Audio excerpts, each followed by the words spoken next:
d'introduction qui se trouve dans la deuxième lettre aux Corinthiens au chapitre 2 verset 14, 2 Corinthiens 2, 14. Ce matin, j'aimerais rappeler d'abord une première chose. J'aimerais vous dire que non seulement je suis convaincu, c'est une conviction personnelle, c'est une chose que vraiment je crois que Dieu m'a montré profondément, mais je crois aussi que Dieu l'a montré à d'autres serviteurs de Dieu, que Dieu l'a montré à des chrétiens, que Dieu est en train de le montrer dans beaucoup d'églises en Europe et bien sûr aussi dans le monde. Mais j'aimerais rappeler ce matin que non seulement le Seigneur est proche, très proche, j'allais dire terriblement proche pour certains et glorieusement proche pour d'autres. Et j'aimerais rappeler ce matin que le Seigneur étant proche, il ne peut venir qu'après avoir rendu cette Église la fin sans tache ni ride, ni rien de semblable. Vous savez que lorsqu'on sème une semence, eh bien on jette la semence en terre, et puis il y a la pluie qui fait remonter, il y a la nécrose du grain, prenons pour le blé, il y a la décomposition qui se fait, la tige monte, et puis elle monte, elle sort de terre, à un moment donné, vous avez ensuite l'épi, et puis à un moment donné, ça stoppe. Ça stoppe, pourquoi? Parce que la pluie stoppe. Et on se rend compte qu'au moment, à l'approche de la moisson, vous voyez les moissonneurs ou les cultivateurs, ils regardent le ciel. Pourquoi? Parce qu'ils attendent juste avant la moisson la pluie qui va terminer le travail dans le grain, qui va amener le grain à la maturité parfaite, qui va amener l'épi à la maturité parfaite. Et au moment où la pluie de l'arrière-saison vient, alors l'épi est prêt, et hop, on passe et on fauche et on moissonne. Eh bien, c'est la même chose. J'aimerais rappeler que la moisson est proche. Comme le disait quelqu'un, la faucille, le marteau, ce n'est pas pour M. Gorbatchev ou qui que ce soit. La faucille et le marteau, c'est pour le peuple de Dieu. C'est pour le Seigneur. C'est lui qui moissonne. C'est lui qui moissonne les âmes pour l'éternité. Et le marteau, c'est la parole de Dieu qui brise le roc le plus dur. Mais j'aimerais rappeler ce matin que le Seigneur est proche, ça c'est sûr. Mais que pour que l'Église soit suffisamment prête, apte, et qu'elle soit apte à l'enlèvement pour que le Seigneur puisse venir, pour qu'il ne vienne pas dans une défaite de l'Église, mais qu'il vienne pour une Église prête à sa rencontre, nous avons désespérément besoin, et Dieu veut envoyer la pluie de l'arrière-saison. Et ce que je voudrais dire ce matin, c'est que cette pluie de l'arrière-saison est maintenant prophétisée par l'Esprit de Dieu dans les églises en Europe, en France et dans le monde entier. Il y a dans certains pays déjà le réveil, ou ce qu'on appelle le réveil, ou la visitation, Amérique latine, Afrique, certains pays en Asie, certains pays dans l'Est, certains pays aussi dans le Nord. Mais tout cela, c'est un peu les frémissements de ce qu'un jour un homme a eu comme vision, c'est-à-dire un géant qui était là comme endormi, remplissant la terre de ses bras et de ses jambes étendues. Et à un moment donné, la vie a commencé à tressauter dans ce corps, et des forces, des puissances qui le tenaient ont commencé à, progressivement, à fur et à mesure que le géant commençait à bouger, les forces qui le tenaient, là, dans l'indolence, dans la faiblesse, dans l'incapacité et aussi dans la froideur, ces puissances, à fur et à mesure que ce géant commençait à bouger, ces forces s'écartaient. Quand il s'arrêtait de bouger, ses forces revenaient, le bloquaient, il rebougeait, elle partait, et à un moment donné, le colosse s'est réveillé, a commencé à se lever, et a commencé à lever les mains vers Dieu, et à ce moment-là, cette vision disait que le Seigneur répandait son esprit, et que partout les enfants de Dieu allaient, détruisant les œuvres du diable, guérissant les malades, chassant les démons, et manifestant la gloire du Dieu. Et après, hop, le géant fut enlevé. Mes amis, j'aimerais vous le dire, c'est une certitude, que vous le croyez ou que vous ne le croyez pas. Je suis convaincu que si vous êtes rempli du Saint-Esprit, vous savez ce que je dis est juste. Si vraiment vous marchez avec Dieu, vous savez ce que je dis est juste. Jésus est à la porte et nous sommes en train de vivre dans les quelques semaines qui vont venir l'effusion du Saint-Esprit pour laquelle nous avons prié, pour laquelle nous avons jeûné, pour laquelle nous avons attendu depuis des années. Ça fait 20 ans que je l'attends, mais le Seigneur donne toujours lorsqu'on s'attend à lui. Et j'aimerais rappeler ça ce matin. Nous devons nous préparer à l'effusion du Saint-Esprit. Nous devons être prêts. Nous devons tout investir pour cela. Nous devons tout préparer. Nous devons tout faire pour que cette effusion nous touche, nous aussi, et que nous soyons utilisés par le Seigneur pour vivre la part glorieuse de la pluie de l'arrière-saison et être enlevés à la rencontre du Seigneur dans les airs. Mes amis, c'est important ce matin. Je voudrais ce matin vous rappeler que l'Évangile n'est pas une religion chrétienne. L'Évangile, c'est la puissance de Dieu pour le salut de quiconque croit. Mais l'Évangile ne s'arrête pas au salut. Le salut n'est qu'une petite parenthèse. L'Évangile, c'est la manifestation de la gloire des enfants de Dieu, au travers desquels tout doit glorifier notre Dieu vivant au siècle des siècles. J'aimerais rappeler ce matin qu'il est important que nous nous levions, qu'il est important que nous bougions, qu'il est important que d'un côté nous nous dépouillions et que de l'autre côté nous nous revêtions, parce qu'en réalité, depuis notre conversion, nous sommes morts avec Christ. Ce n'est plus nous qui vivons, c'est Christ qui vit en nous, parce que nous sommes ressuscités avec lui. Et nous devons réaliser ces choses dans notre existence. Nous devons les vivre, nous devons les faire nôtres. Et pour cela, le Seigneur veut réellement bâtir son Église. Jésus l'a dit, je bâtirai mon Église et les portes du séjour des morts ne prévaudront point contre elle. Vous savez que la marche chrétienne a 3 bases fondamentales. Une relation juste et profonde et authentique avec Dieu, une relation juste, profonde et authentique avec les autres, et une relation également juste et authentique dans un esprit de service envers le monde, envers Dieu, envers les frères, envers le monde qui se perd. Et comme nous sommes donc à l'aube de la plus extraordinaire effusion du Saint-Esprit que l'histoire de l'humanité a connue, la pluie de l'arrière-saison dépassera la pluie de la première saison. Et ce que l'Église primitive a connu n'est rien en comparaison de ce que Dieu va faire. Et va faire avec puissance et gloire juste avant le retour du Seigneur. Je ne dis pas le retour sur terre, le retour du Seigneur dans les airs, lorsque l'Église sera enlevée avec lui. Alors il lâchera la terre à l'Antéchrist, alors il lâchera la terre au diable qui tourmentera beaucoup de gens. Alors, là encore, 3 dimensions, envers Dieu, envers les frères, envers le monde, et puis 3 systèmes de marche, ou plutôt un système de marche en 3 parties. Tout d'abord la prière, l'intercession, ça c'est la prière pour vivre cela, la relation dans la prière. Deuxièmement, la proclamation dans la louange, dans la foi de ce que Dieu a fait, de ce que Dieu est, par rapport au monde invisible, la louange et la foi de la victoire de Jésus, mais de l'éternel programme de Dieu pour notre vie.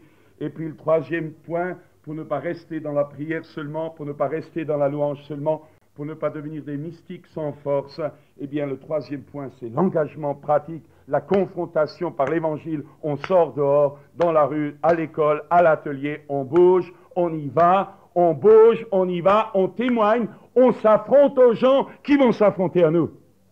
Et si nous n'avons pas l'exercice pratique du témoignage, nous resterons faibles, malgré toutes les louanges que nous pouvons faire. Il faut la louange, il faut la prière, et il faut aussi l'exercice pratique dans la confrontation de chaque jour. Alors, quand je vais parler de l'Église tout à l'heure, je vais vraiment vous faire des appels ce matin. J'aimerais vous dire, depuis le plus jeune, à l'école, qu'est-ce que tu fais à l'école? Qu'est-ce que tu fais à l'école? Est-ce que tu as le courage de parler à tes petits copains, tes petites copines que Jésus est réellement le Fils de Dieu? Est-ce que tu as le courage de dire non là où les autres disent oui? Est-ce que tu as le courage de dire oui là où les autres disent non? Est-ce que tu as le courage de dire que tu vas à l'église le dimanche?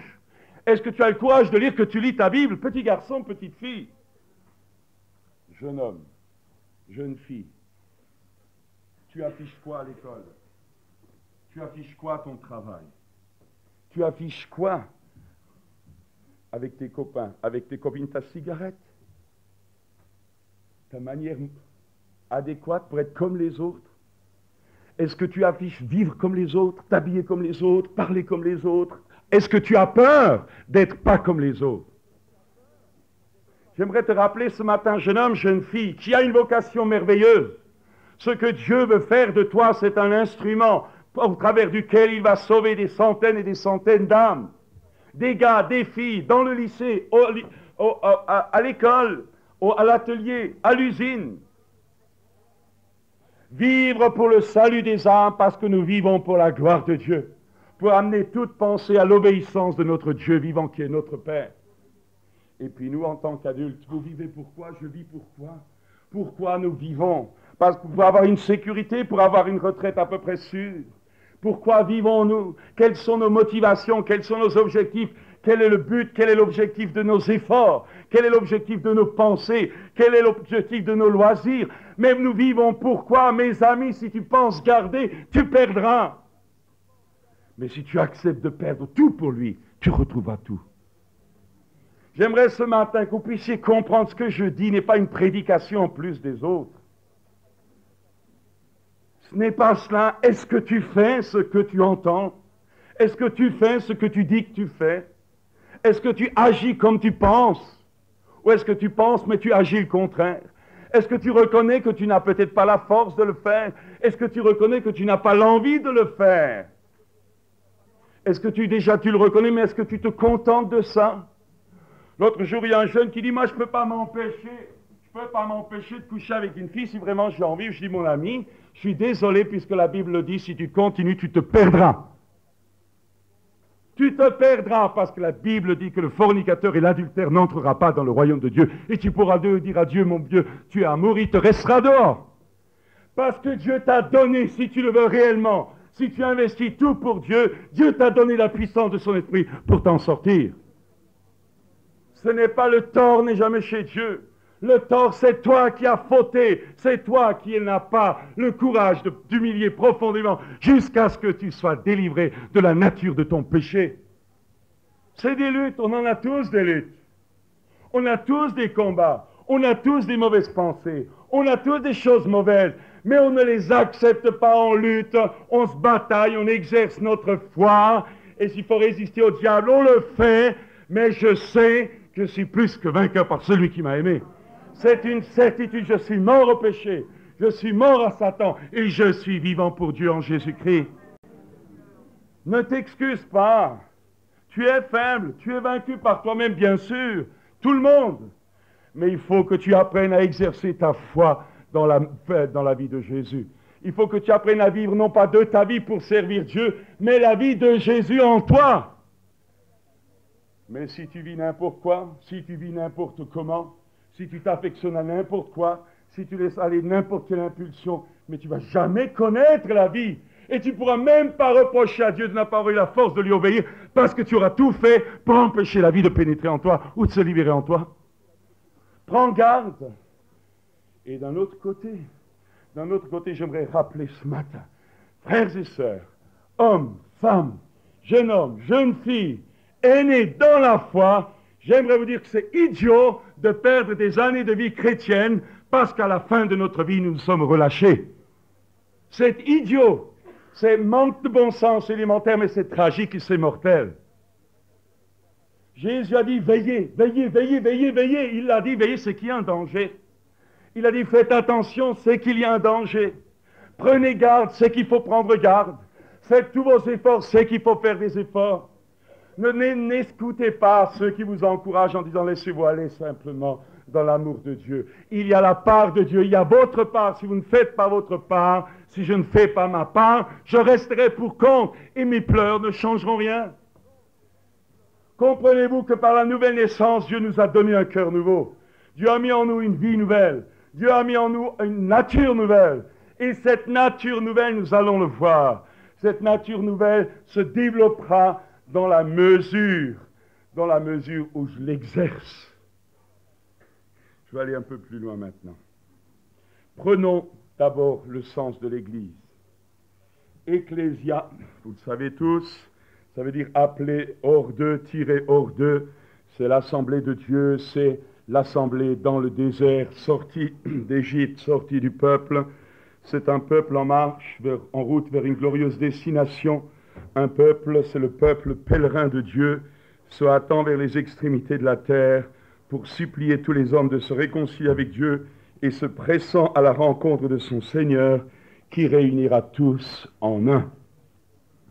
Marchez, dira Paul aux Éphésiens, d'une manière digne de l'appel qui vous a été adressé.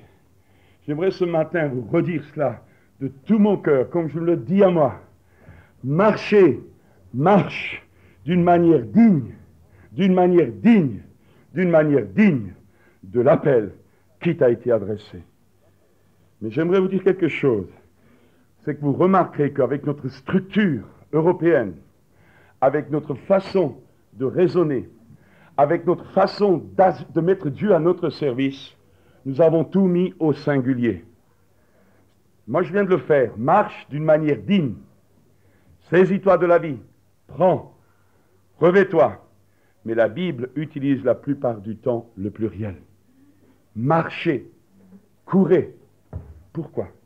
Croyez que c'est simplement parce que ça s'adresse à plusieurs personnes individuellement? Mais parce que la vision de Dieu, c'est le corps. La vision de Dieu, nous n'aurons réussi que lorsque nous aurons réussi à marcher ensemble. Nous n'aurons réussi que lorsque nous aurons appris à vivre ensemble. Je ne dis pas qu'il faut vivre forcément sur le même temps, et spirituellement et de cœur, une seule âme. La vision de la marche et du service de Dieu ensemble, c'est ça la fonction de l'Église locale.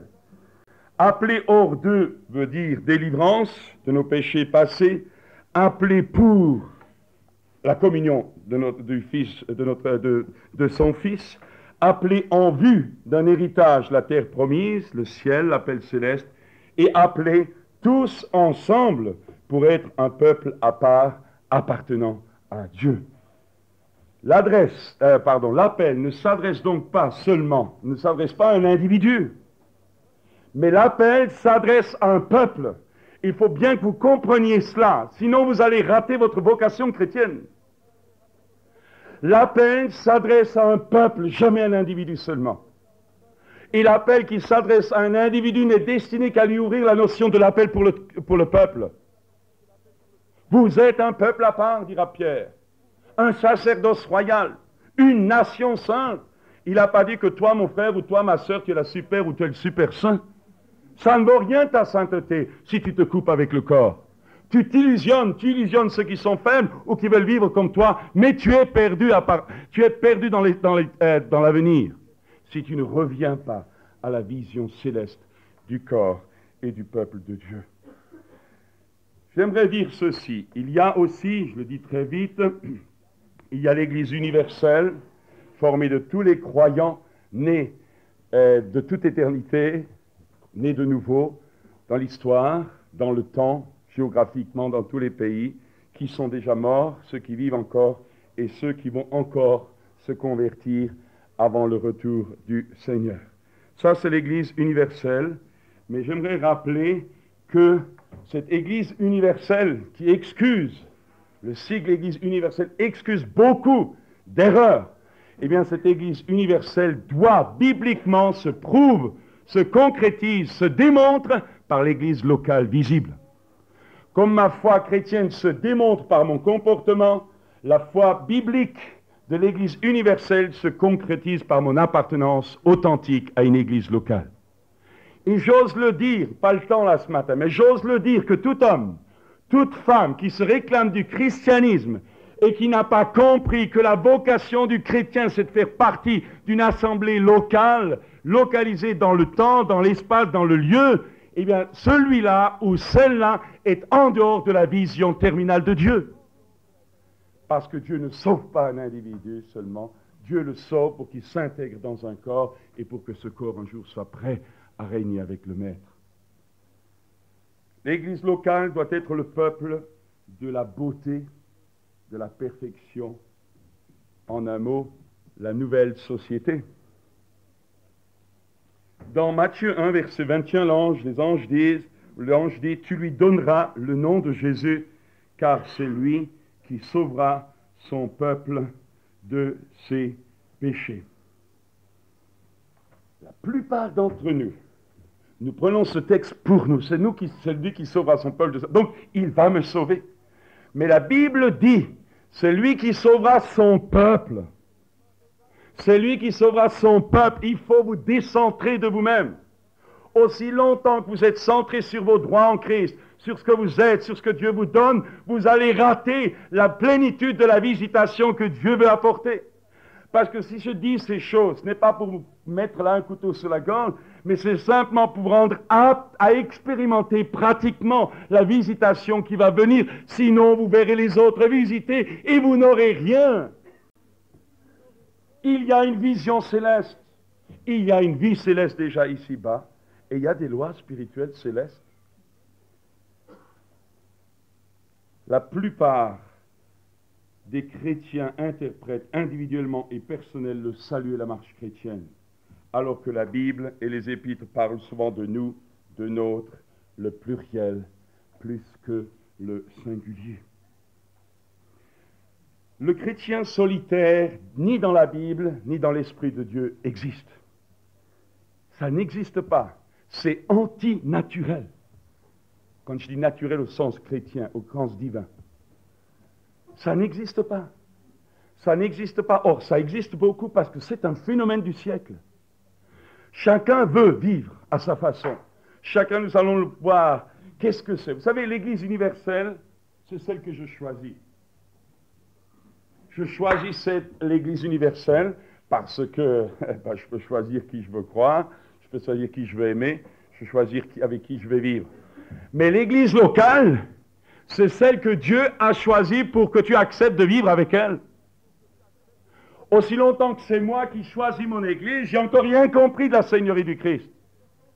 Mais si j'accepte le choix de Dieu sur ma vie, et si j'accepte de reconnaître que mes frères et sœurs qui sont à côté de moi, c'est Dieu qui les a choisis, même s'ils m'énervent. Ah, on m'aime bien ici. Ah, on m'aime pas là. Pas ça ton problème. Ton problème, c'est encore toi qui choisis tes partenaires. Ton problème, c'est encore toi qui choisis avec qui tu veux vivre ou dans le milieu de quel tu veux vivre. Tu n'as encore rien compris, mon ami. Et si tu n'as rien compris, si tu n'acceptes pas cette vision, tu rateras. En un mot, on ne choisit pas son église locale, on l'accepte celle que Dieu me donne. On ne choisit pas ses frères et ses sœurs, on les accepte et on les aime. On va dire difficile. Moi, j'ai vraiment des problèmes pour aimer Christian, mais enfin.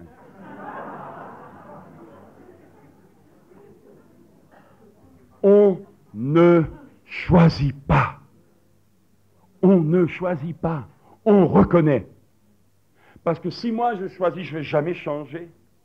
Le frère ou la sœur qui me pose des problèmes est là pour que je grandisse profondément spirituellement, pour que j'apprenne à surmonter mes défauts, que j'apprenne à surmonter ses défauts, que j'apprenne à l'aimer alors qu'il n'est peut-être pas aimable, et que lui apprenne à m'aimer alors que je ne suis peut-être pas aimable. En un mot, que j'apprends à avancer au travers des choix que ce n'est pas moi qui les ai faits, mais c'est Dieu qui les a faits et qui a mesuré le poids de ce choix. Vous savez, frères et sœurs, c'est important. L'Église, prenez un peu l'épître aux Éphésiens, on dit que c'est l'épître, la lettre de l'Église. L'épître aux Éphésiens est extrêmement communautaire. C'est le peuple. Paul parle au peuple, Dieu parle au peuple. L'Église, l'épître aux Corinthiens s'adresse également à l'ensemble. Nous recevons, l'épître parle des dons, l'épître parle de la vie communautaire pour les autres. Ce que tu as, ce n'est pas à toi. Ce que tu as, tu l'as reçu tout simplement parce que Dieu veut bénir tes frères et tes sœurs. Ce n'est absolument, tu n'es jamais le centre, tu n'es jamais la cause. Tout est grâce. Tu peux simplement aider Dieu à faire ce qu'il veut faire pour le bien de l'Église locale dans laquelle tu es. Quand on a compris, quand c'est pris, quand le pli est pris, vous savez, à ce moment-là, on est libre. On est libre du comportement des autres. On est libre de l'attitude des autres. On est libre de nos propres besoins. On sait que Dieu est là pour bénir le peuple. Et si je fais partie du peuple, il me bénira. Et ce qui est là, ma joie, serait qu'au travers de moi, Dieu bénira également les autres. J'aimerais donc rappeler ce matin que nous naissons par la nouvelle naissance dans la famille de Dieu. La famille de Dieu, je peux le souligner, la famille c'est pénible, mais c'est comme ça pour certains. Mais c'est vrai. C'est vrai, il y en a qui n'ont pas aucun contact avec les frères et sœurs. frères, je ne vous le reproche pas, mais c'est triste parce que là, vous allez rater votre place dans l'éternité. C'est facile de venir en culte 2 heures sur une chaise, tac, on part. Bonjour, au revoir, aucun contact, aucune relation, aucun partage, aucune prière, rien en commun. Je suis chrétien. Maintenant, tu n'es pas chrétien. Tu n'es pas chrétien, tu n'es pas en train de vivre ta vocation. Tu rates ta vocation. Tu rates la vision. Tu rates tout, mon ami. Ne dis pas que tu pourras avoir un strapontin au ciel, c'est pas sûr. C'est pas sûr. Ce n'est pas sûr du tout, crois-moi. Nous ne sommes pas de ceux qui se retirent pour se perdre. Prenez garde que quelqu'un parmi vous n'ait un cœur incrédule et mauvais. Vous savez, on joue beaucoup avec la grâce. Moi, je crois que rien ni personne, ni aucune puissance, aucune hauteur ne peut nous séparer de l'amour de Dieu. Je ne crois pas qu'on peut perdre, comme on le dit, le salut tel quel. Mais la liberté qui est la part, parce que Dieu nous a fait à son image, cette liberté de choix nous restera jusqu'au dernier souffle de notre vie, aussi longtemps que nous avons conscience de pouvoir le faire. Et je crois, parce que sinon, Dieu ne veut pas des robots au ciel, je crois que jusqu'à la fin de sa vie, si nous voulons, nous pouvons choisir d'être ennemis de Dieu. Si nous voulons, nous pouvons choisir de mépriser les choses de Dieu. Prends garde, pas moi qui le dis, c'est Jésus, c'est les apôtres, c'est les disciples, c'est la Bible du début jusqu'à la fin. Prends garde, ne joue pas au fort. Et celui qui est faible, qui a toujours peur, ne craint rien. Ne crains rien, parce que personne ne pourra te ravir de la main de Jésus. Il y a les deux. Pour celui qui se sent trop fort, Dieu dit fais attention, pardon. Fais attention. Et pour celui qui est toujours craintif, je vais perdre mon salut, qui n'a pas encore compris la grâce, alors celui-là, Dieu dit, mais non, t'inquiète pas, personne ne t'enlève de ma main. C'est beau l'évangile, il y en a pour tout le monde. Mais le résultat final, c'est qu'on fonce pour la gloire de Dieu. Oh mes amis, l'église locale, j'aimerais encore, il y a donc un aspect collectif et un aspect individuel. L'église locale est une fin en soi et non pas un moyen de grâce accessoire. Car Dieu n'a pas seulement voulu sauver des individus, mais susciter un peuple, une nouvelle société qui porta son nom. Vous me suivez jusqu'à présent. Vous savez, je ne fais que surmonter là.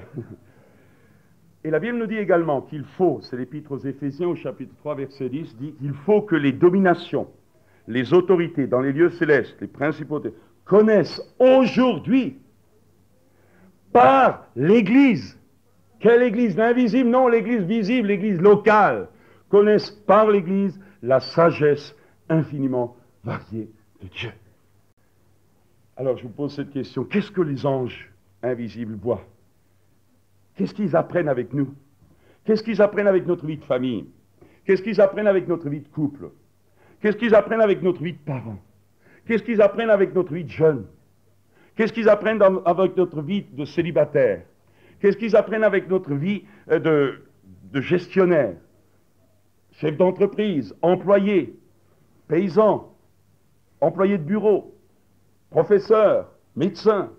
Qu'est-ce que le monde invisible voit? Je ne dis pas ce que vous avez envie qu'il voit, mais ce qu'il voit réellement dans nos vies. Pasteur, qu'est-ce que le monde invisible voit dans ta vie? Je me le dis aussi. C'est important, mes amis. Là, c'est la vérité. Le reste, c'est que des illusions. Qu'est-ce que ta femme voit chez toi, Marie? Femme, que voit le mari chez toi? Parents, que voient vos enfants chez vous? Enfants, que voient vos parents chez vous? C'est l'authenticité. Et derrière tout ça, il y a ce monde invisible qui ce matin est là, vous savez. Pourquoi est-ce que les sœurs, la Bible parle du voile? Vous savez, si on veut, maintenant, s'il faut être à la page, il faut devenir américain, il faut laisser tomber le voile, il faut vivre n'importe comment, on pense que c'est rétro. Mais ça encore, où on veut être américain, où on veut être chrétien. Il faut choisir, vous savez. Il faut choisir. Vous voulez être américain, alors filez en Amérique. Mais vous voulez être chrétien, alors obéissez à la parole de Dieu. Et c'est important, et c'est important. Et avec notre intelligence pervertie par le péché, on va se mettre à discuter des interprétations des Écritures. Mais vous ne pourrez jamais expliquer totalement les Écritures, parce que votre intelligence et la mienne est pervertie par le péché. Et ce n'est seulement que l'Esprit de Dieu, lui, qui donnera la pleine lumière. Alors, il y en a qui disent, pas important, t'en sais rien. Pourquoi tu traînes des maladies? Pourquoi ça ne marche pas dans ton couple? Pourquoi ça ne marche pas à la maison? Pourquoi ça ne marche pas dans ton travail? Pourquoi tu as un problème de chômage? Pourquoi tu as ceci? Pourquoi tu as cela? Pourquoi? Mais ça ne marche pas, Dieu. Mais non, c'est toi qui désobéis tout simplement. Et tu te demandes pourquoi tu n'es pas béni, mais c'est normal. Je vais vous dire quelque chose. Je n'ai jamais compris les maris qui voulaient servir Dieu et qui tolèrent que leur femme se comporte n'importe comment. Jamais compris. Ou c'est des femmelettes, ou alors ils ne sont pas engagés. Et vice-versa. Je n'ai jamais compris que des femmes qui voulaient servir Dieu se conduisent comme des hommes et prennent l'autorité comme les hommes, ou se comportent et parlent comme les hommes et s'habillent comme les hommes. Jamais compris parce que je ne trouve pas ça dans ma Bible. Et on peut être heureux, on peut être libre, on peut être dans la plénitude. Une femme peut être dans la plénitude de sa vocation. Un homme plénitude de sa vocation. Le mari, la femme, les parents, les enfants peuvent être heureux. On peut être heureux en tant que chrétien. Non pas en voulant prendre les choses humaines, mais heureux par la vie divine qui nous donnera tout par-dessus. Mes amis, vous savez, c'est important de revenir à la Bible. C'est important de le vivre. Vous savez, il y a des années, quand je me suis converti, on ne m'a rien dit. J'ai cassé mes boîtes, j'ai cassé mes disques, j'ai jeté mes cassettes rock, etc. Bon, les filles qui se convertissaient, c'était habillées n'importe comment. Du jour au lendemain, on les voyait venir à l'église, impeccables, jupe plus longue, et ça a été bien nettoyé partout, le visage. On n'avait pas besoin de prêcher ça là-dessus. Mais maintenant, on dit, mais non, il faut être libre. Mais tu es libre de quoi? Mais tu es libre, je ne dis pas qu'il ne faut pas être bien habillé correctement. Je ne dis pas qu'il ne faut pas la descendre. Tout ça, ça fait partie. Un bon témoignage. Mais c'est différent ce que je dis. Frères et sœurs, en tant que garçon, et je le dis aux hommes, et je le dis aux femmes, aux jeunes filles, aux garçons, vous voulez vous marier? Ne vous mariez jamais avec une fille mondaine.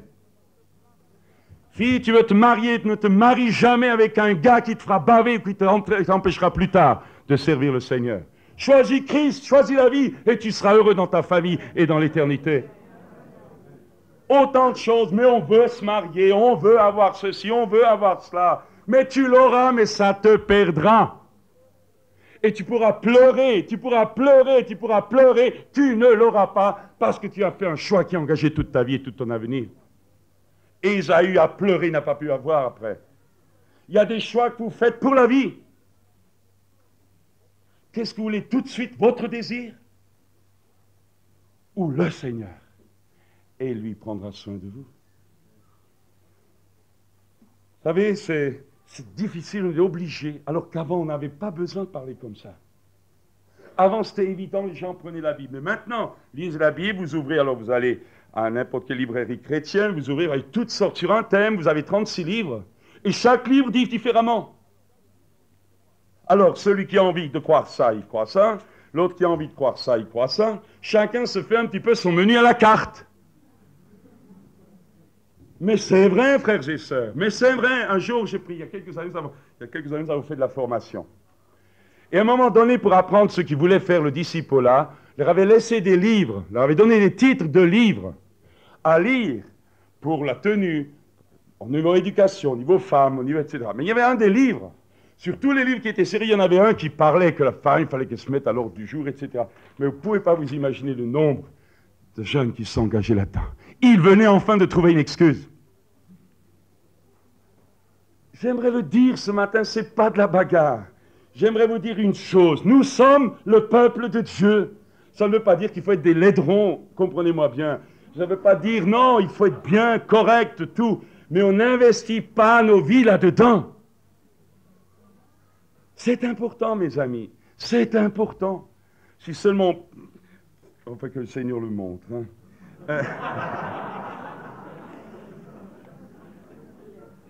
Bon, vous savez,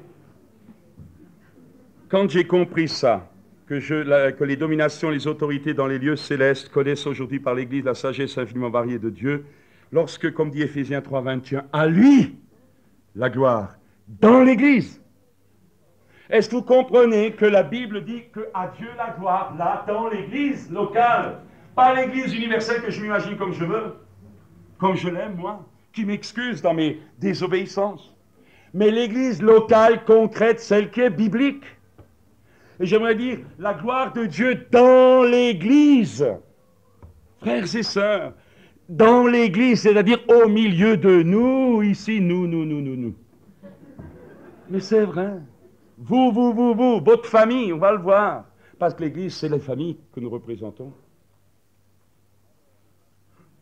Alors, à Dieu, à lui soit la gloire dans l'Église et en Jésus-Christ, dans toutes les générations. Et puis vous avez alors, quand on a compris cela, il faut quand même que j'aille maintenant plus vite, nous découvrons alors que vous et moi, individuellement, nous avons des obligations envers l'Église locale. Si je n'ai pas compris ça, je me sentirai tout à fait libre envers l'Église. Je mène ma vie de chrétien, je décide ceci, je décide de m'engager ici, pas là, je décide ceci, je décide ça. Mais si j'ai compris que ma vie ne m'appartient pas, mais que Dieu m'a planté dans une famille, je réalise alors seulement que j'ai des obligations avec cette famille. Je ne choisis pas ma famille.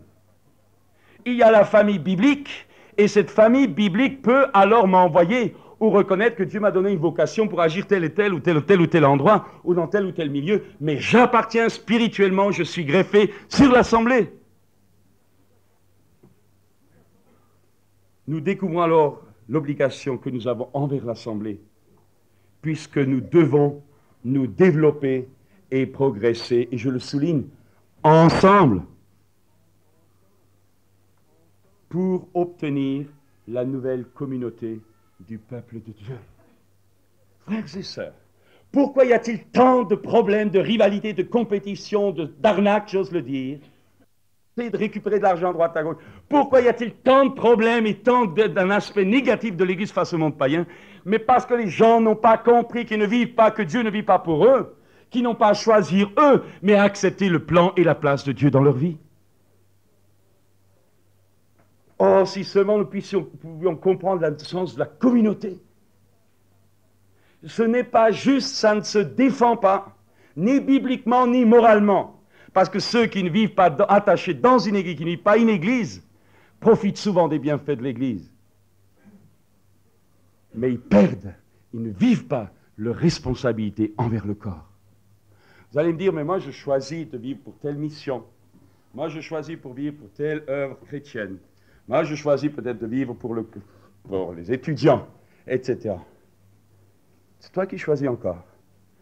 Maintenant, si Dieu te montre qu'il faut que tu serves dans ce domaine-là, d'accord, mais il ne coupe pas le cordon ombilical de la famille spirituelle dans laquelle Dieu t'a voulu te placer. Parce que l'église locale reste la base de la vie chrétienne. Regardez encore ceci. Jacques dira, Simon nous a raconté comment Dieu a d'abord jeté les regards sur les nations, les gentils, pour choisir du milieu d'elles un peuple qui porta son nom. Ce n'est pas des chrétiens qui portent son nom, c'est le peuple. Et dans chaque lieu géographique, il y a un peuple qui est l'église locale. Hébreux 11 nous dit encore que Dieu est l'architecte et le constructeur de la cité céleste. L'église locale est un chantier de construction avec des échafaudages et, j'ose le dire, beaucoup de saleté. Quand vous allez dans un chantier de construction, des échafaudages, des cartons par-ci, des morceaux de tuyaux par-là, des sacs de ciment éventrés ici, des trous par-là, bulldozer par-ci, ça fait vraiment moche, mais ça travaille. Ça travaille. Et souvent l'église est comme ça, un chantier, où il y a des choses bonnes, il y a des choses... Vous connaissez cette histoire de cette... Un jour, il y a un prédicateur européen qui est allé aux États-Unis. C'est toujours là que ça se passe les meilleures choses, que vous voulez... Mais ça viendra aussi chez nous. Alors, il arrive dans une église et à la porte de l'église, il y avait marqué « Église primitive ». Église primitive. Alors il demande, c'est pourquoi vous mettez église primitive? Ah, parce que nous vivons comme les chrétiens du commencement. Pas d'étiquette, nous sommes les chrétiens du commencement, comme les chrétiens du commencement. Il n'a rien dit. Il a dit, je veux voir si les Américains supportent l'humour. Il est monté sur l'estrade et il commence sa prédication. Ah, j'ai vu que vous étiez l'église primitive. Alors c'est qu'il y a des incestes parmi vous, des incestueux parmi vous. Il y a des adultères parmi vous. Il y a des gens immoraux parmi vous. Il y a des sectes parmi vous. Vous êtes insoumis au pasteur, aux anciens, aux responsables. Vous savez, à fur et à mesure qu'il parlait, le visage boum, boum, boum, boum, boum, boum, boum.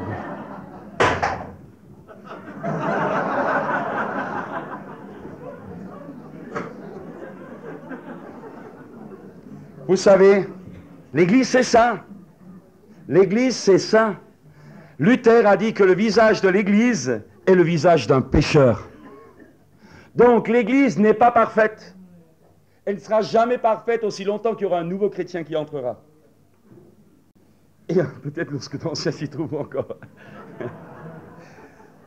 Pourquoi? Parce qu'en tant qu'individu, nous avons la lutte entre la chair et l'esprit. On a des batailles. On grandit, on se développe, mais on n'est pas encore vainqueur partout. On a encore des combats, on a encore des faiblesses. Eh bien, l'Église, communautairement, c'est la même chose. Ce que tu vis en tant qu'individu, on le vit en tant que corps. Ce que tu vis individuellement, nous le vivons ensemble. C'est pour cette raison, ne cherche pas à voir une Église belle, mais sache que tu en fais partie, que cette Église doit devenir belle. Approchez-vous de lui, pierre vivante, dira Pierre, rejetée par les hommes, mais choisie précieuse devant Dieu. Et vous-même, comme des pierres vivantes, édifiez-vous pour former une maison spirituelle, un saint sacerdoce, afin d'offrir des victimes spirituelles agréables à Dieu par Jésus-Christ. En lui encore, dit Paul, vous êtes aussi édifiés pour être une habitation de Dieu en esprit. Alors écoutez bien ça encore. Dans la notion, dans la métaphore, dans l'image, dans la métaphore de la construction, quand Jésus utilise l'image de la construction, quand les apôtres utilisent l'image de la construction, l'accent est mis sur la responsabilité de la volonté humaine. C'est toi qui dois t'édifier, c'est toi qui dois construire, c'est toi qui dois te sanctifier, c'est toi qui dois le faire. Ça, tu dois te construire. Édifiez-vous. Approchez-vous. C'est important. Nous sommes responsables, j'aimerais vous le dire ce matin, nous sommes responsables de la manière dont nous bâtissons. Ce n'est pas Dieu. Lorsque nous sommes convertis, nous sommes morts, notre vieille nature est morte, notre vie ancienne est passée, maintenant c'est Jésus qui vit en nous. On le verra cet après-midi, je vous montrerai comment cette vie nouvelle se développe. Notre vieille nature est morte, et notre nouvelle nature, elle, quand même vous le dire, notre nouvelle nature accepte, elle, de mourir jour après jour. Ce n'est pas la vieille nature qui meurt, chaque jour. Quand Jésus dit renoncez à vous-même, ce n'est pas la vieille nature qu'il parle. Tu es mort une fois pour toutes, tu as été englouti, enseveli par les eaux du baptême. Tu es mort, ce n'est plus toi qui vis, c'est Christ qui vit en toi. Tu es mort, alors pourquoi est-ce qu'il faut mourir chaque jour? C'est ta nouvelle nature qui doit apprendre à renoncer à la volonté propre. Et vous trouvez ça dans la personne de Jésus qui était le Fils de Dieu, qui n'avait pas besoin de mourir. Je parle pour lui-même. Il était né dans l'esprit, il était le Fils de Dieu. Mais chaque jour, il acceptait, à cause de sa vie divine, de renoncer à lui-même pour les autres et pour Dieu. C'est ça, la mort de chaque jour. Et ce n'est que la nouvelle vie qui peut vivre cela. Ce n'est que la nouvelle vie qui accepte cela. Ce n'est pas ton ancienne, elle ne veut pas, elle ne peut pas. Mais puisque tu es né de nouveau, si tu as accepté Christ dans ta vie, si tu as donné ton cœur à Dieu, Jésus est venu habiter en toi, il t'a donné un cœur nouveau, il a mis en toi un esprit nouveau, ce n'est plus toi qui vis, c'est Christ qui vit en toi. Cette nouvelle vie, tu dois accepter de la mettre chaque jour sur la croix, là où Dieu te demande de renoncer à toi-même pour vivre pour Dieu et pour les autres. Et c'est là que ça ne se développe pas. Parce qu'il y en a qui disent, mais ma nature, j'arrive pas à renoncer à moi-même, bien sûr. Parce qu'au lieu d'essayer de lutter contre ta nature, tu devrais lui rappeler qu'elle est morte une fois pour toutes, t'en occupes plus. Mais tu devrais au contraire savoir que Christ est en toi et que cette nouvelle vie, la vie du Christ en toi, la vie de résurrection, jour après jour, pour se développer, pour se libérer, pour se purifier, pour s'amplifier, doit vivre au même rythme et dans les mêmes styles spirituels que Jésus, c'est-à-dire chaque jour prendre sa croix pour que par sa mort la vie soit libérée ou développée. Mais là encore, on ne veut pas. J'ai pas envie, je fais pas. Je peux pas, j'y vais pas. Tu ne peux pas.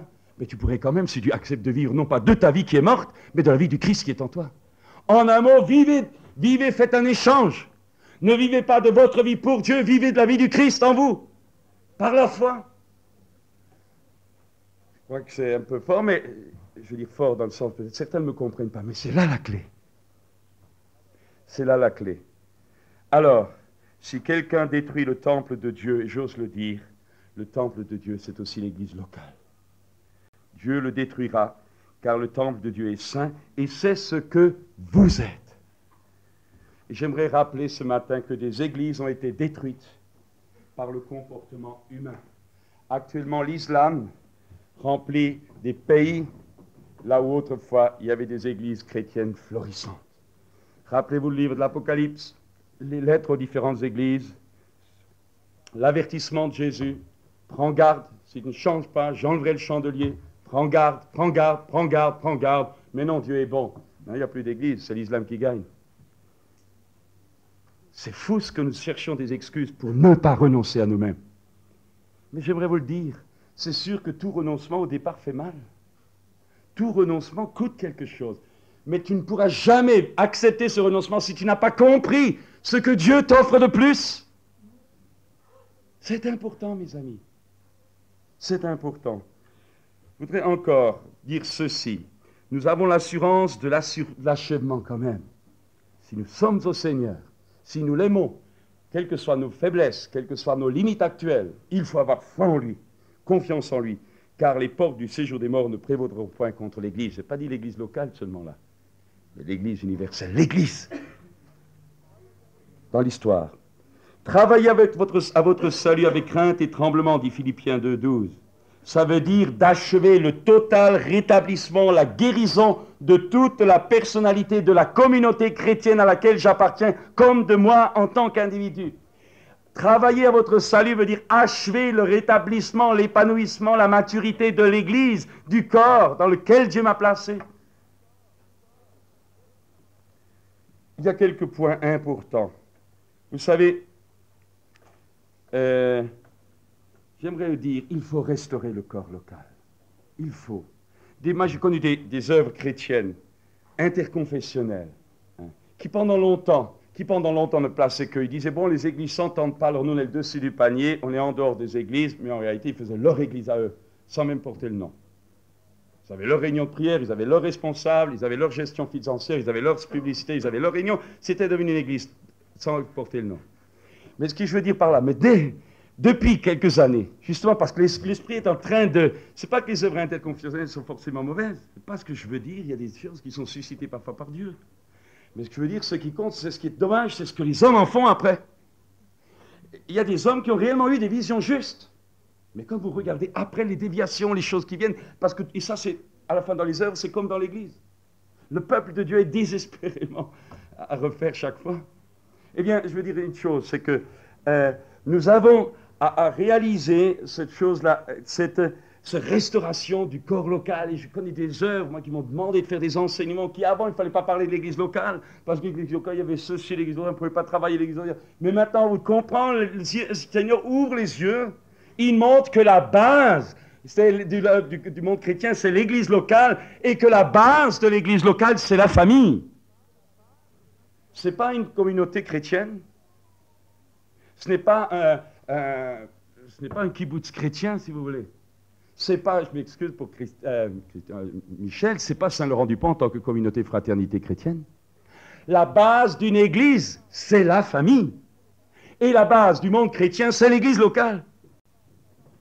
Et ça, je discute avec des frères, je ne vais pas nommer les dénominations, mais maintenant, ça ouvre les responsables, oui. Compte rendu de réunions, de rencontres internationales. Ben oui, par l'église locale, l'église locale, l'église locale. Mais c'est vrai. On se rend compte qu'on a failli rater quelque chose.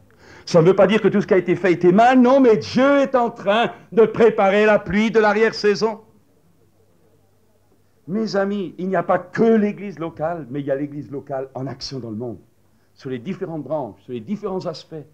Les églises locales, ensemble, unies spirituellement. Vous savez, souvent c'est la compétition. Souvent on a peur, parce que si un chrétien part, ça fera moins la dîme. Mais oui, vous allez me dire c'est malsain, c'est pauvre. Mais, vous savez, un jour je me suis permis, c'était une semi-plaisanterie, mais un jour j'avais proposé à faire un groupement d'église avec caisse commune. Caisse commune. Qu'est-ce que j'avais soulevé comme lièvre? C'était pas un lièvre, c'était un éléphant. Vous savez, les leçons de communauté, les leçons de relations fraternelles, c'est fini pour moi, parce que tous ceux qui les disent, toujours, je les ai mis au pied du mur, à un moment donné, quand leurs intérêts étaient en jeu, c'était fini. Je ne dis pas que je suis meilleur que les autres, mais au moins pareil.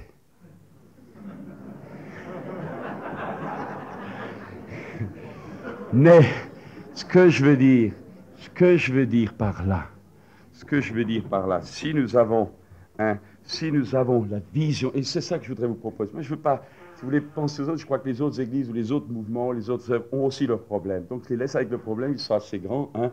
Moi, je dis, c'est pour nous ici ce matin. L'église locale, il faut qu'on la restaure, il faut qu'elle se développe, il faut qu'elle s'embellit, il faut qu'elle se développe. Il faut que la pluie de l'arrière-saison puisse nous remplir tous. C'est ça que je voudrais vous laisser ce matin. Unité du corps. L'Église ne rassemble pas des gens que j'ai choisis, c'est le groupe choisi par Dieu. Ils sont ses élus, ils ne sont pas les miens. Diversité des membres, il faut l'accepter, la diversité. Un jour, j'ai entendu, on en a assez, on ne veut pas toujours des gars tirés de la rue, des drogués, des gars qui n'ont pas d'éducation, qui n'ont rien. Alors, il y en a d'autres qui disent, non, moi, maintenant, nous, on veut que des Italiens.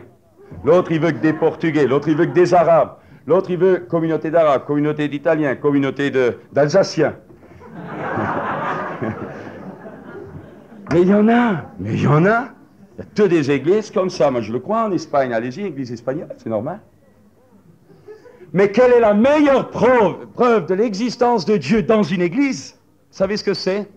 C'est la diversité des nationalités, la diversité des races unies dans un seul corps. C'est là le témoignage. Mais comme on a des difficultés de supporter un Alsacien à cause de son accent, hein, Michel? Alors on va se fabriquer une église alsacienne. Qu'est-ce que vous voulez? Il est comme moi. Mais Dieu ne demande pas qu'il soit comme toi. Dieu te demande de devenir comme nous. C'est autre chose. C'est autre chose. Je ne dis pas qu'il ne faut pas faire une action à cause des langues. Je ne dis pas qu'il ne faut pas qu'une église ait une action particulière pour les Portugais, au niveau des Italiens, au niveau des Américains, au niveau des... Il faut s'occuper de ces gens-là. Il faut des responsables qui parlent la langue. Il faut certaines actions. Mais quelle beauté! Lorsque toutes les races, toutes les langues sont rassemblées ensemble parce qu'ils vivent à Grenoble, ils ne vivent pas à Tizi-Ouzou. Parce qu'ils sont là et parce qu'ensemble, eux aussi font l'effort d'apprendre la langue dans le pays dans lequel ils viennent. Si moi je m'installe au Centrafrique, j'apprendrai le Songo. J'estime que c'est nécessaire. Alors les étrangers qui viennent, d'accord, chrétiens, il faut aussi qu'ils apprennent la langue, ils travaillent bien pendant la journée. Alors il y a une action spécifique, une entraide, une cure d'âme, des responsables dans ces nationalités, d'accord, mais on ne coupe pas. On ne fait pas du racolage comme on le fait parfois. Mais ensemble, le dimanche, on est là et on loue Dieu. Parce qu'en réalité, je vais vous dire quelque chose. On n'est pas la super race aryenne. Les informations parlent beaucoup. Vous savez ce qu'on est? On est la troisième race.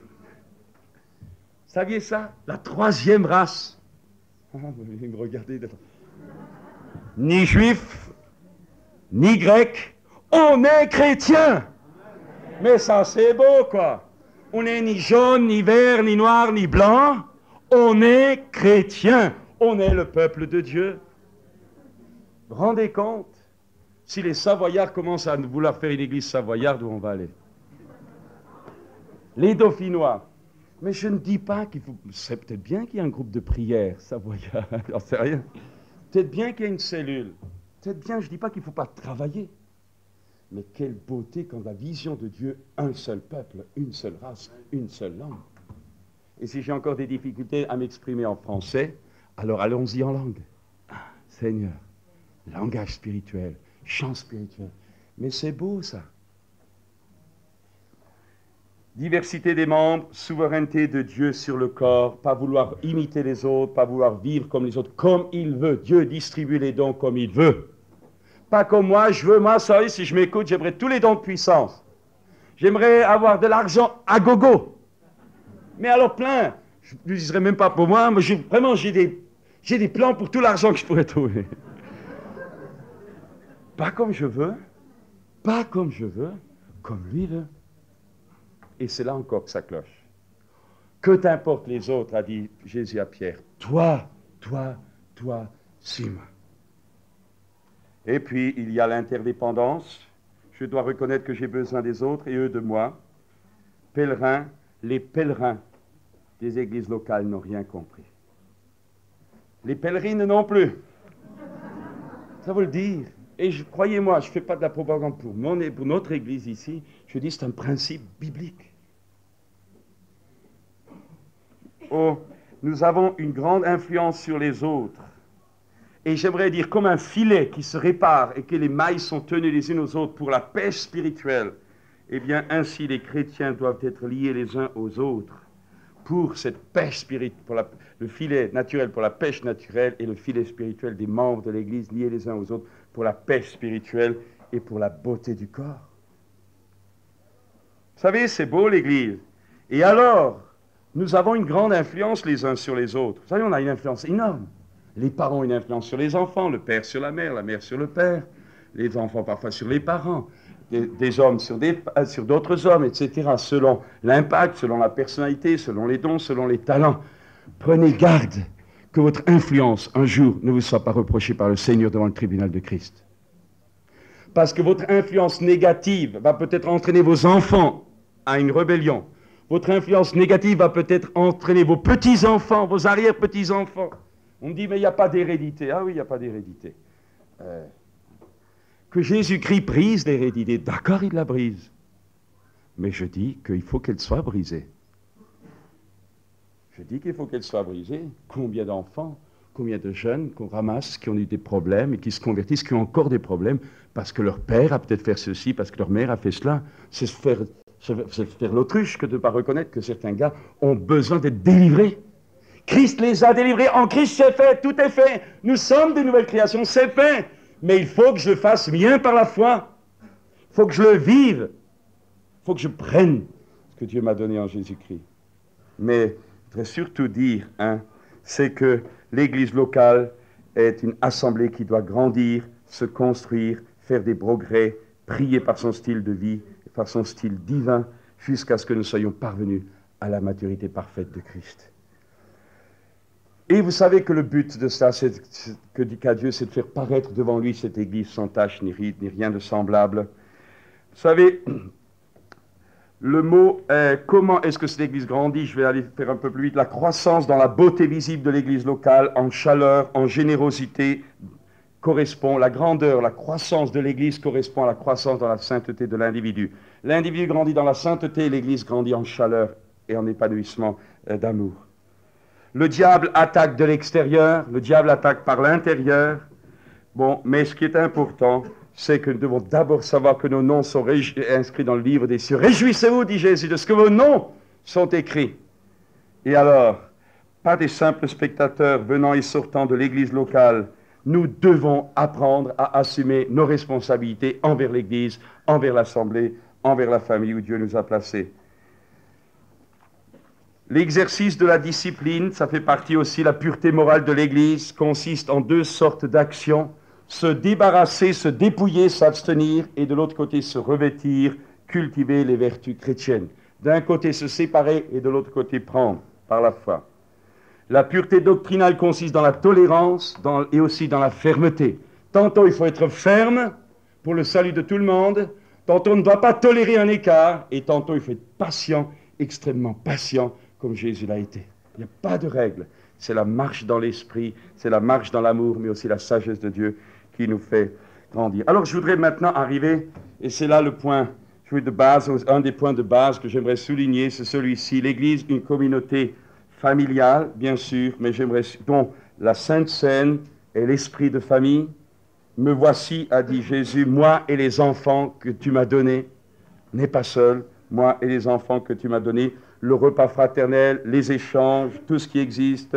N'abandonnez pas vos rassemblements, dit l'Épître aux Hébreux, c'est pas votre église, vos rassemblements, n'abandonnez pas cela. C'est pour cette raison que nous insistons beaucoup pour la journée du dimanche, de faire toutes vos activités, de vivre votre vie de foyer au maximum la semaine, sans négliger les choses, et quand même essentielles spirituellement. Mais dimanche, on est là pour le Seigneur, parce qu'on veut lui faire plaisir. Nous sommes ses enfants, et on est là pour vivre ensemble, manger ensemble. Je dirais qu'au moins une fois par mois, tous les chrétiens devraient accepter de manger ici, à midi, parce que ça entretient la communion, parce que ça permet de se connaître, ça permet de s'aider, ça permet de se soutenir. Eh bien, l'Église, et alors j'aimerais maintenant dire quelques mots, parce que ça fait partie aussi de la rentrée, l'Église et la famille chrétienne. Ça, c'est important, c'est un tout. Il ne faut pas qu'il y ait de la cassure entre l'Église et la famille. L'Église continue à la maison, l'Église continue dans le couple, l'Église continue dans le travail. L'Église continue dans le comportement des uns et des autres quand ils sont sortis de la salle de rassemblement. C'est pour cette raison que l'Église, c'est aussi femmes, soyez soumises à vos maris. Maris, aimez vos femmes. C'est aussi écrit, enfants, honorez vos parents. Parents, naigrissez pas vos enfants. Jeunes, ayez du respect envers les aînés. L'autre jour, le frère Burkhardt m'a écrit. Il m'a dit, frère, pourriez pas mettre un cours à l'école biblique où les jeunes doivent apprendre ce que c'est de nouveau le respect envers les aînés. Même dans le ministère, ils savent plus ce que c'est que l'éducation, on ne sait pas. Alors, l'autre jour, j'écoutais la radio, il y avait des informations, il disait que on a découvert que la France, je l'avais dit l'autre mercredi, on a découvert que la France était vraiment, la difficulté ne savait pas accueillir. Les pays étrangers gagnent au tourisme parce que les Français reçoivent mal. Mais c'est vrai, vous allez quelque part, vous avez de la chance, pardon, si on vous donne un renseignement. Le français est mal élevé. Alors on a dit, alors quelqu'un a lancé aux informations, il faudrait de nouveau enseigner à l'école l'éducation. De nouveau, ce que les parents ne veulent pas faire, on demande à l'école. Et c'est la même chose dans l'église, ce que les parents ne veulent pas faire, ils demandent à l'église de le faire. Je dis non, non, non, non, assumez vos responsabilités. Mais c'est important de le comprendre. Nous devons retrouver une éducation juste, apprendre que les enfants se lèvent. Quand on n'a pas obligé de dire, moi je ne comprends pas, obligé de dire, alors il y a des adultes qui sont debout, que les enfants se lèvent, laissent la place. Mais à mon époque, c'était, je parle comme un vieux, mais à mon époque c'était normal, on n'avait pas besoin de nous le dire. Et les parents à côté devaient bouger. Je me faisais tirer l'oreille si je ne le faisais pas de moi-même. Mes frères et sœurs, il y a une dégradation de l'éducation élémentaire et les jeunes ministères et les candidats au ministère sont incapables d'enseigner les autres parce qu'eux-mêmes n'ont pas reçu d'éducation. On a lutté contre tout, il faut les former spirituellement et il faut les rééduquer socialement, mais c'est incroyable. Et je voudrais vous le dire, il faut qu'on retrouve une église selon la moralité juste. Il faut qu'on le vive. Il y a des enfants qui courent, qui tirent la langue quand un adulte leur dit quelque chose. Mais alors les gens de l'adulte n'osent même pas le dire aux parents parce qu'ils se font renvoyer. Mais ce n'est pas ça la vie chrétienne. Garde ton cristalline et va à la maison et convertis-toi. Il revient après. Vous n'avez pas le droit d'amputer les autres enfants. Vous n'avez pas le droit de nuire aux autres enfants par le refus d'éduquer le vôtre convenablement au sein du groupe. Vous devenez une gêne, vous devenez un obstacle, vous devenez un mauvais témoignage et vous devenez un problème pour nous. Demandez de l'aide, oui, mais ne soyez pas plus fort. Et c'est triste, ça nous pose des problèmes. Les responsables de garderie ont peur de prendre la garderie parce que c'est des petits monstres qui viennent à la garderie souvent. Vous allez me dire, mais oui, mon enfant, mais oui. Je peux vous le dire, ce serait intéressant. Je peux vous le dire, qu'est-ce qu'on entend, vous savez? Et il faut que ça cesse parce que ça, ce n'est pas l'Église. Parce que ça, c'est de la religion. Et dans le monde, on fait mieux. On fait mieux. Frères et sœurs, je veux le dire, je veux le redire, je veux le dire, il faut que la famille soit restaurée au milieu de nous. Il faut que le père assume de nouveau sa responsabilité spirituelle. Parce qu'en tant que père, si tu auras mal fait, Dieu te demandera le sang de tes enfants. Ne demandera pas d'abord à ta femme, c'est à toi qu'il le demandera. Parce que toi, tu es le chef spirituel de l'Église, de ton foyer. Vous pouvez rigoler, mais je suis libéré du sang. Le père est responsable de la bonne marche spirituelle de son foyer. Et Dieu vous redemandera en tant que père le sang de vos enfants et d'autres épouses. Et puis l'épouse est responsable de l'exemple de soumission qu'elle donne. Parce qu'être spirituel, ce n'est pas mettre le mari de côté et l'écraser face aux enfants. Frères et sœurs, l'Église est une communauté familiale. Obéissez à vos conducteurs. Vous savez, je vais vous dire encore quelque chose. Je vous dis, après, vous êtes tranquille pour l'année. Vous savez le grand danger qu'il y a pour un conducteur ou pour des conducteurs, c'est que tout ce qu'on veut décider, il faut qu'on fasse vraiment attention que ça plaise aux chrétiens. Parce que malheur si ça ne leur plaît pas. Et vous savez le piège, c'est qu'on veut d'abord plaire aux chrétiens plutôt qu'à Dieu. C'est faux, c'est faux, c'est faux. Paul a dit, si je voulais encore plaire aux hommes, je ne serais pas serviteur de Christ.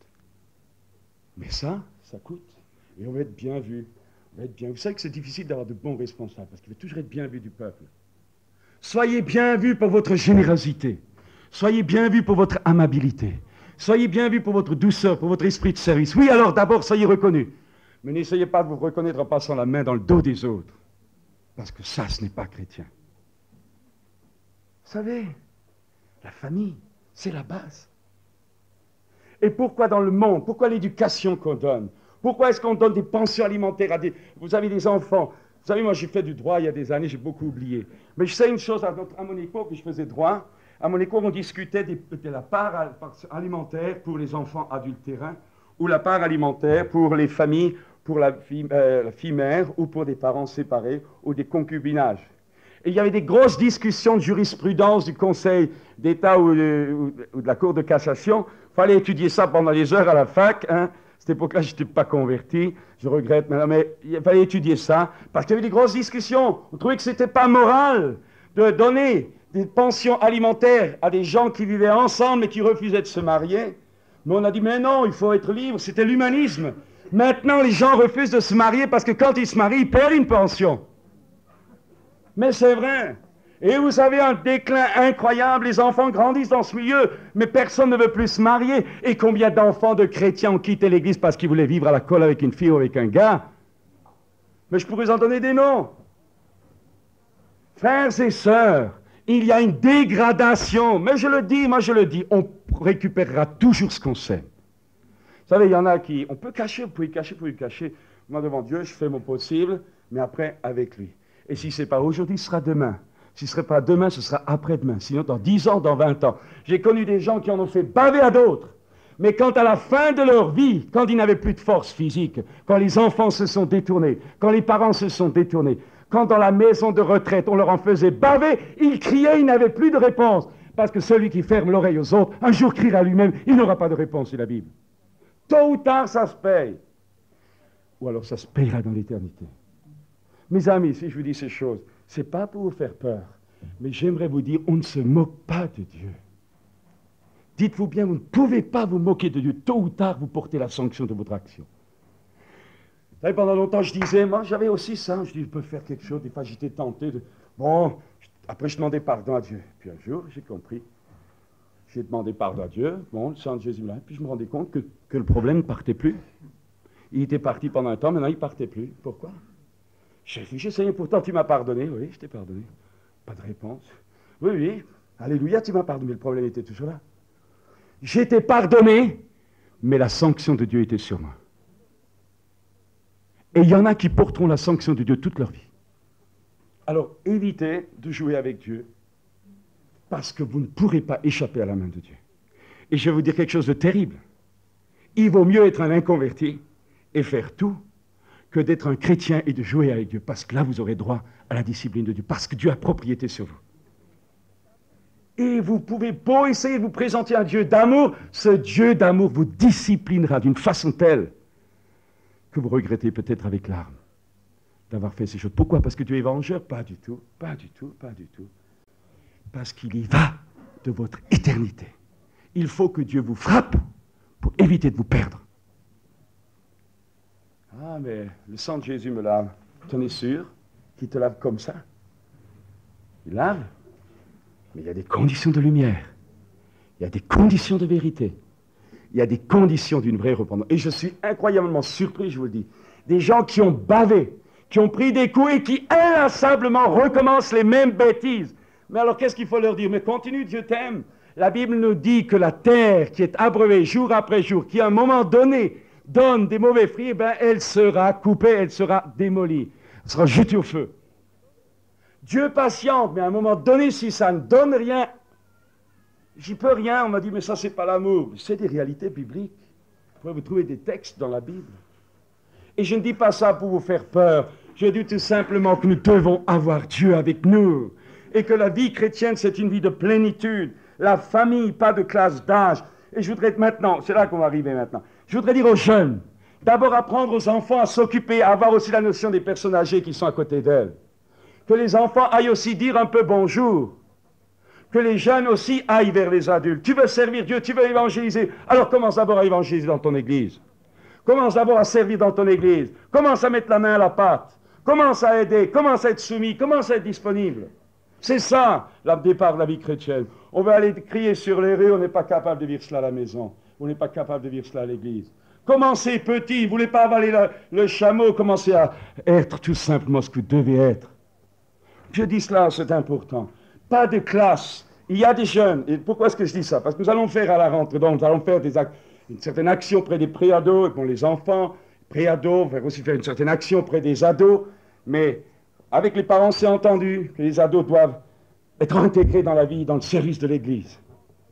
Et que le but, c'est que les enfants s'intègrent, que les enfants deviennent des pierres vivantes dans l'Église, qu'on les entende louer au milieu de nous le dimanche matin.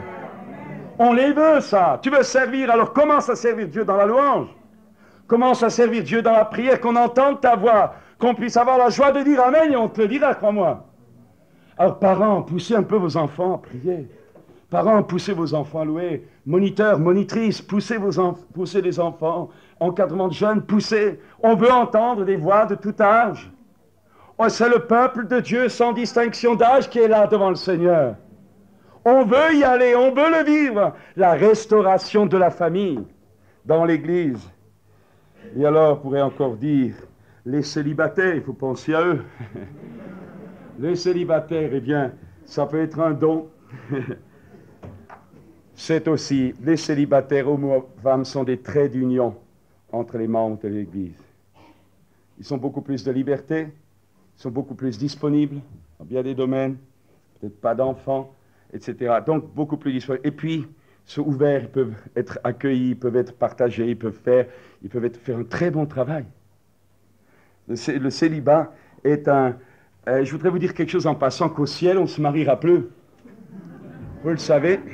Savez-vous que le mariage s'arrête à la terre? Je vais le dire parce qu'il y en a qui pensent que le mariage c'est pour l'éternité. Non, non, non, non, non. Il y a si vous voulez, il y a l'enfantement physique d'enfants, que la responsabilité des parents doit amener à la conversion puis à la maturité en Christ.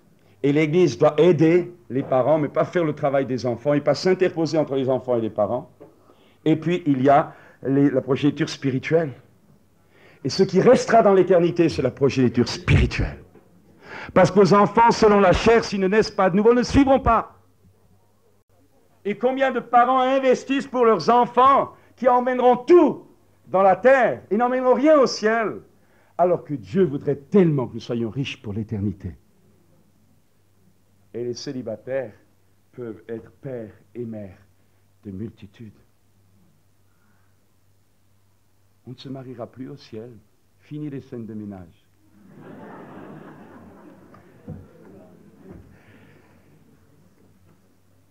Mais on se reconnaîtra. On vivra ensemble, on régnera ensemble. Il y a aussi, j'aimerais rappeler que la famille est une unité communautaire instituée par Dieu. Et pourquoi l'humanisme, pourquoi même le marxisme démolissent tellement cette notion-là? Parce que quand on sape la base de la famille, on sape tout. Pas le temps, regardez voir, on se rend compte, parlait tout à l'heure, le problème des communautés chrétiennes, toujours des problèmes. Pourquoi? Parce que les enfants des chrétiens qui s'occupent de communautés grandissent là-dedans. À un moment donné, ils en ont marre d'avoir toujours des gars ou des filles à problème. Les parents ne sont pas toujours pour eux, etc. Parce que l'enfant a besoin aussi de l'affection du père et de la mère, de se sentir aimé particulièrement. Alors si vous mettez des gens dans une communauté comme ça crée des problèmes chez les enfants de chrétiens. Donc il faut, à mon avis, pour s'occuper de communauté, il faudrait déjà des adultes et des enfants parvenus à un âge adulte, ou au moins dépasser l'adolescence, sinon il y a des dangers, ou alors des célibataires. Mais ces communautés chrétiennes ne doivent pas être faites pour remplacer la famille, mais pour donner une famille à ceux qui, à cause de la vie, à cause du passé, à cause de l'origine d'où ils viennent, n'ont pas de famille. Mais jamais remplacer la famille. C'est pourquoi il est anormal que des chrétiens délaissent leur famille pour vivre en communauté chrétienne, alors que Dieu leur dit que la première base de la communauté, c'est la famille. Je dis, c'est la famille. Père, mère, une famille. Et on a désespérément besoin. Et vous savez pourquoi je le dis? Parce qu'on parle beaucoup d'évangéliser. Mais je suis pour, hein, croyez-moi, c'est vraiment le but, la raison. Mais je dis, il y a trop d'enfants de chrétiens qui ne sont plus dans l'église. Et on se contente. On attend que Dieu les convertisse. Mais non, mais non. Je ne dis pas que les parents peuvent tout faire. C'est pas vrai, c'est dur. Et le diable cogne sur les familles. Il y a aussi tout le travail du diable. Mais au moins, devant Dieu, aimons cette notion de famille et que l'Église fasse tout son possible pour que les familles soient belles, qu'elles soient fortes et que les familles revenues dans l'Église vivent cette vie familiale. Et l'Église est la grande famille rassemblée. Frères et sœurs, si seulement nous pouvions comprendre cela, c'est que je suis long, je vais encore dire ceci, le mariage chrétien et la famille chrétienne sont les fondements de la nouvelle société instituée par Dieu. En un mot, chaque famille est une église en miniature. Et je voudrais dire ça encore. En parlant de tout, on veut tous faire des choses, quelque chose pour le Dieu. Et je dirais qu'il faut que nos jeunes, je le dis encore ce matin, il faut que nos jeunes soient bons à l'école. Il faut que nos jeunes réussissent dans la vie, pas pour avoir des richesses, mais parce qu'ils ont en eux l'esprit du Dieu vivant. Ils ne sont pas l'esprit du Dieu vivant. Ne fait pas de nous des cancres, ni des derniers de la classe. Et je voudrais dire à ceux qui ont des difficultés à l'école, jeunes, écoutez-moi, je suis passé avant vous, hein, et j'ai certainement plus de diplômes que la plupart d'entre vous. Je parle pour les jeunes. Il y a des aînés qui sont plus diplômés que moi. Mais je sais une chose. Quand tu as des problèmes, quand tu te dis en allant à l'école, j'ai Christ en moi. Christ en moi. C'est plus moi qui vis, c'est Christ qui vit en moi. C'est l'Esprit de Dieu qui est en moi, dans mon cœur, dans mon cerveau, dans mon corps. Je veux comprendre. Je veux que mon esprit soit ouvert. Je veux que mon intelligence soit ouverte. Je veux que mes capacités intellectuelles se développent par la puissance du Saint-Esprit en moi. Si tu dis ça tous les jours, jour après jour, mois après mois, tu verras que ton potentiel intellectuel triplera. Au moins. Mais c'est vrai, un jour un frère m'a dit, mais c'est vrai, les chrétiens, ils n'ont aucune ambition, ils n'ont pas d'impact, ils n'ont rien, toujours chétif, etc. Mais c'est vrai, la vie chrétienne, c'est une bataille, mais on est vainqueurs, mes amis. Mais nous avons en nous le Christ vivant. Enfants, vous l'avez. C'est pour ça qu'on va essayer aussi pendant cette année d'aider les enfants qui sont un peu en recul scolaire. On ne va pas remplacer la responsabilité des parents, mais les parents qui n'arrivent pas, on va les aider. Mais il faut que nos enfants, que vos enfants deviennent parmi les meilleurs. Parce qu'un enfant inconverti n'a pas l'Esprit de Dieu. Mais votre enfant, s'il a donné son cœur à Jésus, il l'a. Celui qui est en lui est bien plus grand que celui qui est dans le monde. Mais il faut le cultiver, il faut éduquer vos enfants cela. Il faut lui montrer qu'il faut qu'il exerce sa foi. Ça ne marche pas aujourd'hui, ça marchera demain. Ça ne marche pas demain, ça marchera après-demain. Et j'y vais. Mais je voudrais vous dire, si votre enfant ne veut pas travailler à la maison, répéter faire ses devoirs sous prétexte qu'il a l'Esprit de Dieu, eh bien donnez-lui une bonne fessée, ça rétablira l'équilibre. Mais c'est vrai, il y a besoin là aussi de protéger la faiblesse des enfants. C'est important, frères et sœurs. C'est important, je le dis ce matin parce que c'est lamentable et ça fait mal au ventre de voir des inconvertis être à la tête et souvent des enfants de chrétiens être à la queue. Je continue encore autre chose. Comment choisir l'Église et l'étudiant? Vous savez, nous sommes dans une ville de campus, et dans quelle mesure l'étudiant, en tant qu'étudiant, doit-il vivre sa vie chrétienne? En tant qu'étudiant, vous êtes 4 années à la faculté, 4, 5, 6, 7, ça dépend des études que vous faites, oui. Mais le résultat de vos études, c'est une appartenance plus tard à l'Église locale et au corps de Christ. Donc, pas ce qu'on entend souvent, le gars il fait partie de telle œuvre interconfessionnelle, déraciné de toute Église. Je dis cela parce que le grand problème dont on a eu à s'occuper, c'est d'étudiants qui, pendant toute leur vie universitaire, n'avaient pas d'église locale, et quand ils revenaient ensuite de leur campus, étaient inaptes à l'œuvre de Dieu. Pourtant, ils avaient reçu une formation. Il y a des œuvres chrétiennes qui travaillent dans les campus, qui ont de très bonnes choses. Mais, mais il faut veiller à ne pas couper, il faut faire partie de l'église locale.